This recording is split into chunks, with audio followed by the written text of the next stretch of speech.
Pour que l'église de la Pentecôte puisse continuer, il faut que ses membres soient baptisés du Saint-Esprit et de feu. Il faut que chaque cœur éprouve la présence du Seigneur glorifié.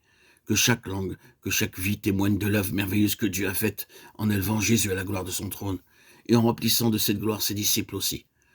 Ce n'est donc pas seulement pour nos prédicateurs que nous devons désirer un baptême de puissance. Souhaitons plutôt que chaque membre du corps de Christ connaisse et possède en lui la présence de Christ par le Saint-Esprit et qu'il en rende témoignage. Voilà ce qui attirera l'attention du monde, ce qui l'amènera à reconnaître la puissance de Jésus. C'est au milieu de l'intérêt et de la curiosité suscités par ce joyeux groupe de croyants que Pierre se leva pour parler. L'histoire de la Pentecôte nous dit ce que doit être le ministère. Elle nous donne le secret de sa force. Une église remplie du Saint-Esprit et une puissance de Dieu qui réveille les indifférents et qui attire tous les cœurs sérieux et sincères.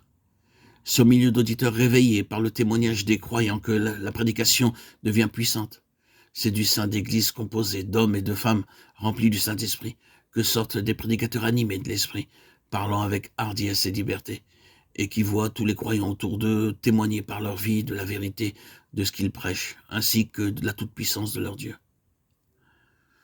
La prédication de Pierre nous offre un exemple remarquable de ce qu'est toute prédication inspirée par le Saint-Esprit. Il prêche Christ d'après les Écritures. Il oppose à l'opinion des hommes qui avaient rejeté Christ le plan de Dieu qui avait envoyé Christ, qui avait pris son plaisir en lui et qui venait de l'élever à sa droite. Toute prédication dictée par l'Esprit ressemblera à celle de Pierre. L'Esprit est l'Esprit de Christ, l'Esprit de sa vie individuelle, qui veut prendre possession de notre individualité et rendre témoignage à notre esprit de ce que Christ nous a acquis. L'Esprit nous est envoyé tout exprès pour continuer l'œuvre que Christ avait commencée sur la terre, pour mener les pécheurs à recevoir sa rédemption et sa vie. Il ne pourrait en être autrement. Toujours l'Esprit rend témoignage de Christ. C'est déjà ce qu'il avait fait dans les Écritures. À présent, il continue à le faire dans le cœur du croyant. Le témoignage du croyant sera donc toujours conforme aux Écritures. L'Esprit en Christ, l'Esprit dans les Écritures, l'Esprit dans l'Église. Tout ce que ces trois cordons s'uniront, tant qu'ils s'uniront, ils pourront former une même corde. Et nul ne pourra la rompre. L'effet de cette prédication est merveilleuse et pourtant il ne dépasse pas ce qu'on devait en attendre. La présence toute puissante de Jésus est un fait si certain pour les disciples. La vertu d'en haut anime tellement Pierre.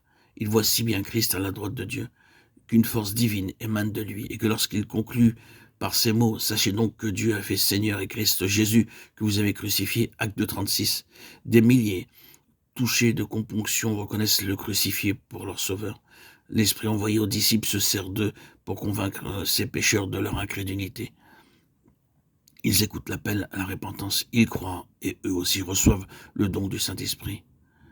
Christ fait ainsi par ses disciples les œuvres plus grandes qu'il leur avait promises. Jean 14:12. À l'instant, d'anciens préjugés, des haines amères font place à l'amour et à l'adoration.